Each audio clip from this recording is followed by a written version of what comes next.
Hello and welcome to the Federalist Files. We'll be going over Federalist number 50 today. It is titled Periodic Appeals to the People Considered, written by James Madison, February 5th, 1788. Topics include constitutional appeals and revisions, as well as trust the virtues of the Constitution. So this is a very short one. This may be actually the shortest paper in the Federalist Files, or in the Federalist Papers.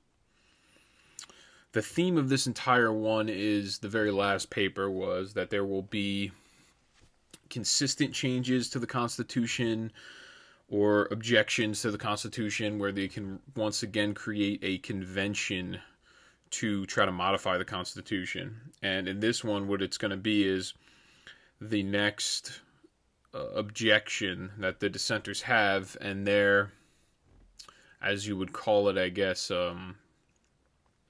their proposal would be that there should be periodical appeals every couple of years. And he references a scenario where this actually happened. I think it was in Pennsylvania in particular. I think it was every 7 years. They were trying to work out some sort of a provision for every 7 years. You open up the Constitution, you take a look into it, and that is what the dissenters, their proposal is here. So Madison continues the theme from his last paper to resolve the issue of constitutional appeals and revisions. He responds to objections that call for periodical appeals, and they're calling them much more adequate means of preventing and correcting infractions of the Constitution rather than the occasional appeals. So he starts off, he states, and I quote, "It may be contended, perhaps, that instead of occasional appeals to the people, which are liable to the objections urged against them, periodical appeals are the proper and adequate means of preventing and correcting infractions of the Constitution. It will be attended to that in the examination of these expedients I confine myself to their aptitude for enforcing the Constitution by keeping the several departments of power within their due bounds, without particularly considering them as provisions for altering the Constitution itself." End quote. So his answer to that is the real remedy is to keep each individual department of power within their due bounds of power and just keep the government in check rather than going with a consistent modification or a assembly of some sort to look into the Constitution every couple of years. So next he states, and I quote, "Appeals to the people at fixed periods appear to be nearly as ineligible as appeals on particular occasions as they emerge," end quote. So the reason that he states this, and he'll get into it a little bit, he'll talk about the fallacies that are in this provision, this idea, because every single couple of years when they decide to actually open up and modify the Constitution, what you're going to see is what he's asserting is you're going to see people just for the hell of it, because of every couple of years they feel compelled to actually change the Constitution and modify it, because it's almost like, okay, well, we're here, we're at this assembly, we're at this council, are we going to do anything about it? And I think we actually see this common theme that this divulges a little bit into what currently goes on in Congress, where if they're meeting for something, they feel like they need to get some sort of legislation done, and they don't actually even know if the people want that legislation. And that's the problem is when you have so much power that is centralized in the federal government to begin with. So he goes on, he alludes to the fallacies of any appeal too short of a time will be rendered not tangible enough, driven by remoteness in time rather than reasonable. And I'll explain this. So next he states, and I quote, "If the periods be separated by short intervals, the measures to be reviewed and rectified will have been of recent date and will be connected with all the circumstances which tend to vitiate and pervert the result of occasional revisions. If the periods be distant from each other, the same remark will be applicable to all recent measures, and in proportion as the remoteness of the others may favor a dispassionate review of them, this advantage is inseparable from inconveniences which seem to counterbalance it." End quote. So what's interesting about this paper is it's not long, but there's a lot of substance in it. So what he's saying is you're going to have, and the substance is of a philosophical nature. When you have recent occasional situations happen, and then right after, for example, let's say there's a mass shooting, and then let's say we had this implemented as policy. There's a mass shooting, and then literally a month later, the Congress will meet they will convene to look at the Constitution and open it back up. That will compel them to go for some sort of a gun control legislation. It will be much more driven by emotion rather than reason in their policy, which is the reason against this type of a provision, and it will pervert the occasional revisions, is what he says. And if the periods are very distant from each other, then it's almost like you forget. You've seen this happen with governors, such as Cuomo right now. Cuomo, I think he's got like 5 different allegations now at this point. A bunch of different women came out. It will be, for him, I think he's going to attempt to hold on and try to wait this one out. And then when he runs for the governorship again, people may have forgot about it and vote for him again. Senator Menendez in New Jersey is a prime example of this. He had allegations of getting on planes and jets with underage foreign women, or girls, really. They're not women, they're girls, like 16-year-olds, and messing around with them.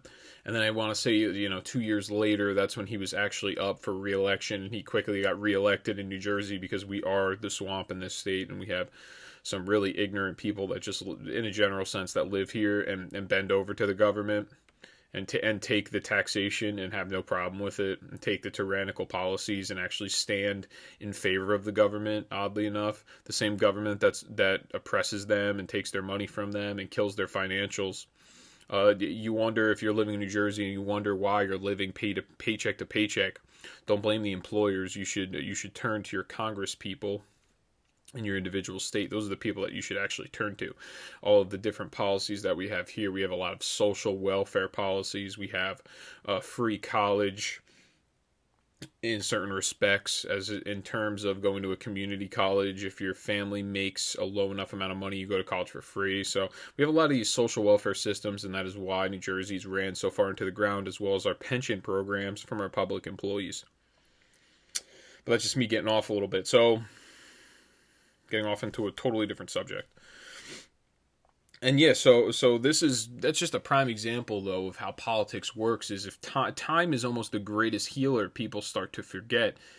And that remoteness is another thing that he mentions. It is so far out of the way for regular Americans. Now we're seeing in New Jersey, the governor is bragging about not raising the taxes.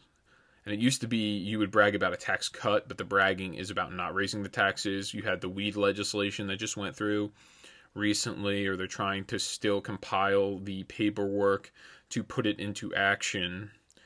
And he is going forward with that movement, Governor Murphy, because he's worried about getting reelected. And then that's supposed to remedy all of the terrible things he's done over the last 3 years. It took him 3 years to push forward legislation that he promised within the first year of his governorship. So Madison, he characterizes long-term waits for revisions. Oh, he's talking about the long-term waiting. Okay. So next he states, and I quote, "In the first place, a distant prospect of public censor would be a very feeble restraint on the power from those excesses to which it might be urged by the force of present motives.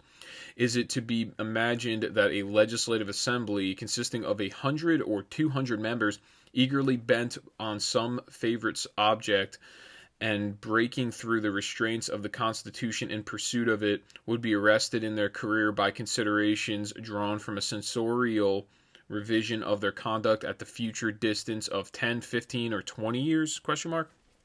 So he's just asking the question. So you think that people are going to actually be held to a standard? They're going to feel some sort of accountability for their actions in the government if every single 10, 15, or 20 years we open up the Constitution and we actually review what's going on, and we review the overstepping of boundaries and the power, the usurpation of power, of their powers? Do you think that's actually going to hold people to account? And that's the question he's asking, and it's not going to. And like I said before, once time continues to go on, people almost, and I mean, this, everybody's guilty of this. People start to forget. Also, if you're somebody that holds grudges very, very hard, you're most likely going to forget, especially if, like he says before, the remoteness. If somebody's all the way over there and they're screwing you over here, you almost forget about it because you don't see them on a consistent basis.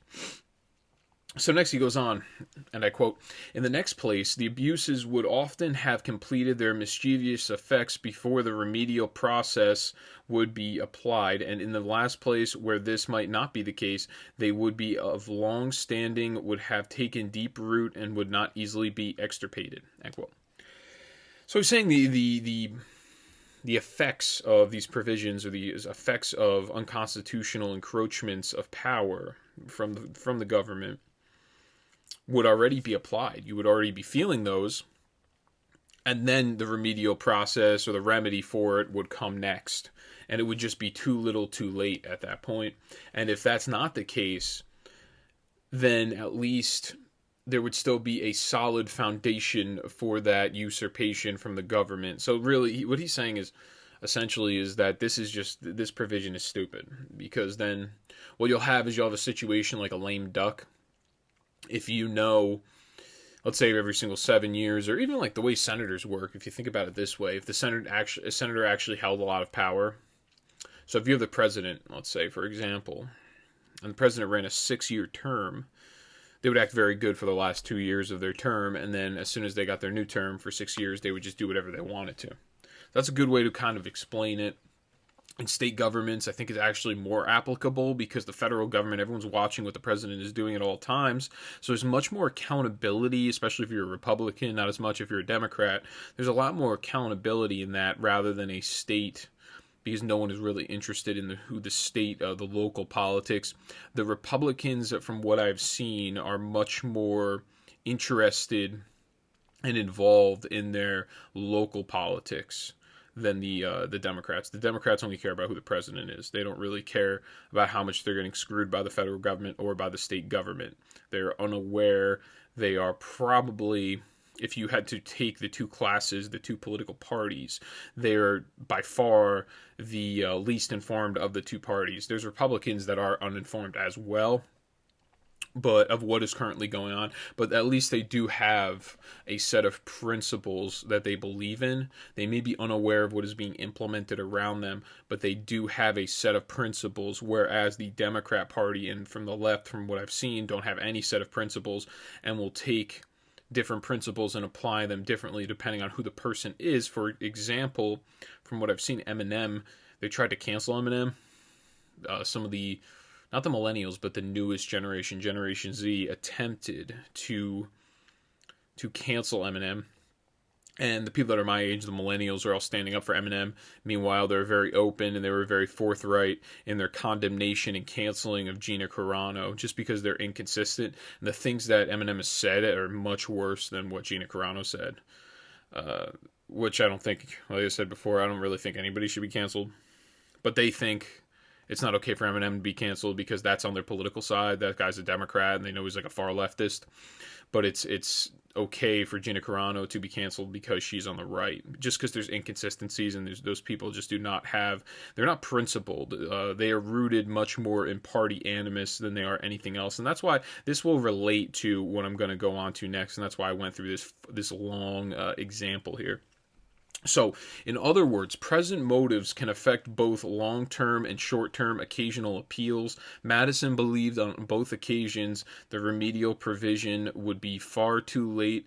The damage was already done, and those public officials may not even retain a seat in office at the current time of the appeasement, which actually, that was very interesting. You will have tyrannical moves from somebody, and then a couple of years later when you go to open up the Constitution or you go to petition your government, that person is no longer even in the government, so at that point it doesn't even matter. As an example, next, Madison, he cites the Council of Censors, which met in Pennsylvania for an inquiry in 1783 and 1784.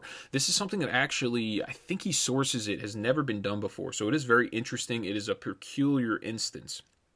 He states, and I quote, "Whether the Constitution had been violated and whether the legislative and executive departments had encroached upon each other," end quote. So that's what he's going to be talking about here. So he goes through straight down the board the problems with having this council of censors that he noticed as it transpired over in Pennsylvania. And I think he has 5 or 6 different reasons for why it just does not work out. The censorial body did not work out. So first off, he states, and I quote, "First, it appears from the names of the gentlemen who composed the council that some, at least, of its most active members had also been active in leading characters in the parties which pre-existed in the state. Secondly, it appears that the same active and leading members of the council had been active and influential members of the legislative and executive branches within the period to be reviewed, and even patrons or opponents of the very measures to be thus brought to the test of the Constitution.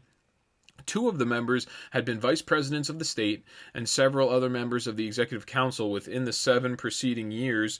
1 of them had been speaker, and a number of others distinguished members of the legislative assembly within the same period," end quote. So, first off, the problem is you have a bunch of members that are composing this council that were the ones that were usurping their power. They were the ones that were in violation of their constitution, and they were the ones doing the wrong things that the people did not like. Now they're part of the council that determines whether or not they can continue to hold that power and continue to abuse their power.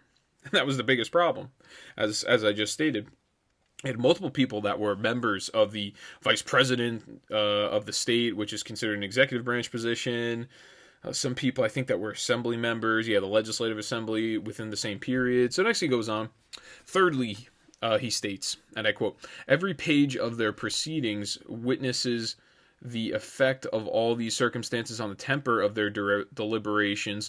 Throughout the continuance of the council, it was split into 2 fixed and violent parties. The fact is acknowledged and lamented by themselves. Had this not been the case, the face of their proceedings exhibits a proof equally satisfactory," end quote. This is another interesting thing he gets to. He starts to talk about party animus. And he said usually it was always one side was here, one side was there, and it was always correlated to party. Whatever party you were a part of, you were on one side or the other, which consistently happens today. So the way that this would have to work, if you think about it this way, is whoever had the most party power would get together in this council, and it's almost like a legislative council at this point, and they would be able to extend the powers of government in their favor, or they could attempt to curtail some of the powers of government in their favor, but that's not ever really the case with government in general. These assemblies, these bureaucracies, they never really fight. It's not often that the government fights to take power out of their hands and give it to the people. It's just not very often, even from both parties. There's very few in the Republican Party that fight to have less power in the Republican Party, or just in the government in general. For example, maybe Rand Paul, Mike Lee, Ted Cruz. If I could state a couple of them are the only ones, or the couple of few that fight for less power in the government. And the Democrat Party does not consist of any of those people. Years ago, actually, I could have probably said, but Tulsi Gabbard is no longer part of the House of Representatives. She may be the only person in government that stood, in terms of the Democrat Party, that stood for civil liberties and less spying on the American people. I don't think there's anybody else in the entire Democrat Party. So that is almost 260 members of our Congress. There's not one of them in the entire Democrat Party that fights for less power in the government. They continue to push authoritarian rule from that party side. They are the authoritarian left.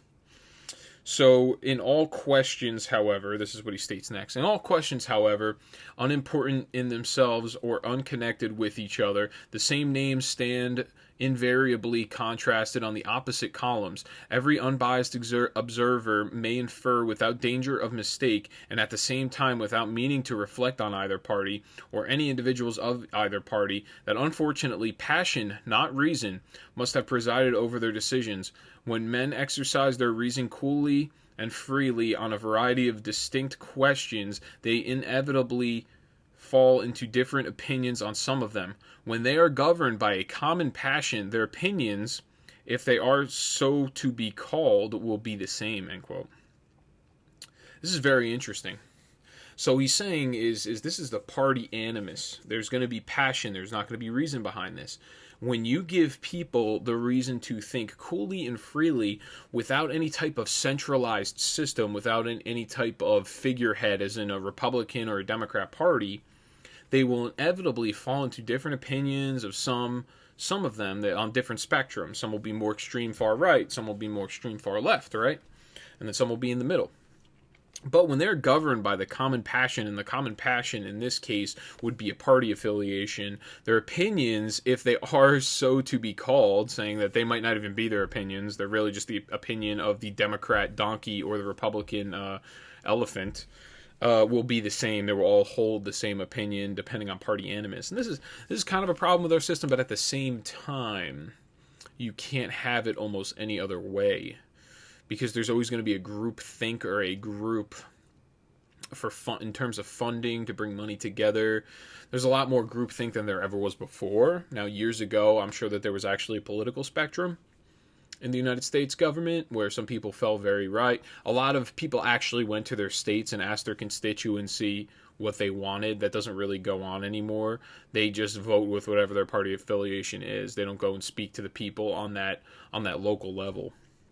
So this council failed because proceedings were led by passion, not reason, due to the party animus. The council was also comprised of names of gentlemen who have been long time active in leading the parties which pre-existed the state, which is very interesting, that it pre-existed the state, the parties.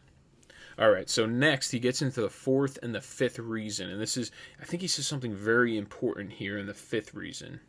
One of these reasons. I'll get to it. So he states, and I quote, "Fourthly, it is at least problematical whether the decisions of this body do not, in several instances, misconstrue the limits prescribed for the legislative and executive departments, instead of reducing and limiting them within their constitutional places. Fifthly, I have never understood that the decisions of the council on constitutional questions, whether rightly or erroneously formed, have had any effect in varying the practice founded on legislative constructions. It even appears, if I mistake not, that in one instance the contemporary legislature denied the constructions of the council and actually prevailed in the contest." End quote. This is very interesting. So fifthly, what he says, the last one that I stated, is the legislative branch actually kind of had the power to stop this construction of this council. And he says, "It appears, I mistake not, that in one instance the contemporary legislature denied the constructions of the council and actually prevailed in the contest." So if we had this council set up, the legislative branch can attempt to stop it from even happening to begin with. And then fourthly, more importantly, this one is usually when you have a council of this sort, and it's very problematic, as he says, you will have a misconstruing of the limits of the prescribed government of the legislative and executive discretion, and instead of reducing the government power and the government size, you will actually extend their power, which I stated before, because of groupthink, groupism. If you're getting together, you feel like there is some sort of legislation that needs to be passed, and it's not going to be legislation to give less power to the government. It's always going to be something to push more power onto the government and centralize that power. So next he states, and I quote, "This censorial body therefore proves at the same time by its researches the existence of the disease and by its example the inefficacy of the remedy. This conclusion cannot be invalidated by alleging that the state in which the experiment was made was at that crisis and had been for a long time before violently heated and distracted by the rage of party." End quote. So he's saying you can't make the excuse that this party was in this state was in a crisis, because the real crisis in this state was the violent heatedness of the parties and the rage of the individual parties fighting each other. I don't know how many parties there were at this time. I'm sure it was probably the Federalists, the Anti-Federalists. I don't know if there was another party. I think there was a third one. I just can't really think of it right now off the top of my head. And that's really it. He just says censorial body, it's not going to work out. And more importantly, he goes on, and this is what I was explaining before.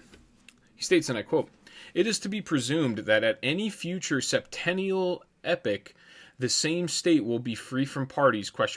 Is it to be presumed that any other state at the same time or any other given period will be exempt from them?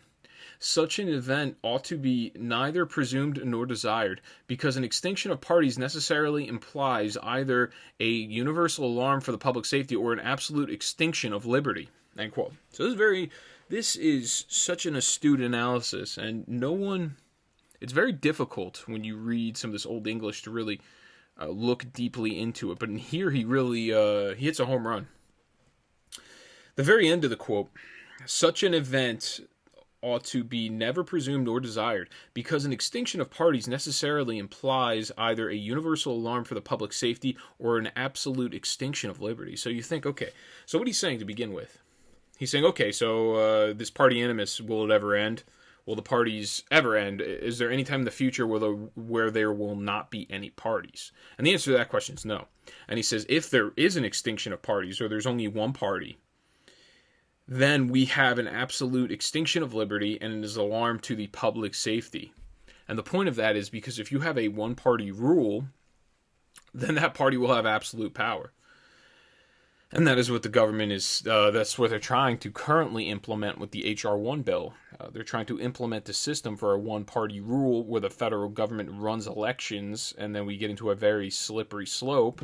I personally do not think it will be passed because of the filibuster. And there's no budget reconciliation to a filibuster because there is nothing having to do with the budget. Hopefully. I mean, that's what I hope. I'm sure the Democrats are going to try to figure something out, but hopefully the filibuster blocks something like that. I think that they would actually need a constitutional provision. To me, it's deemed unconstitutional, but our Supreme Court doesn't really hold anything up anymore anyway, so I'm not really sure.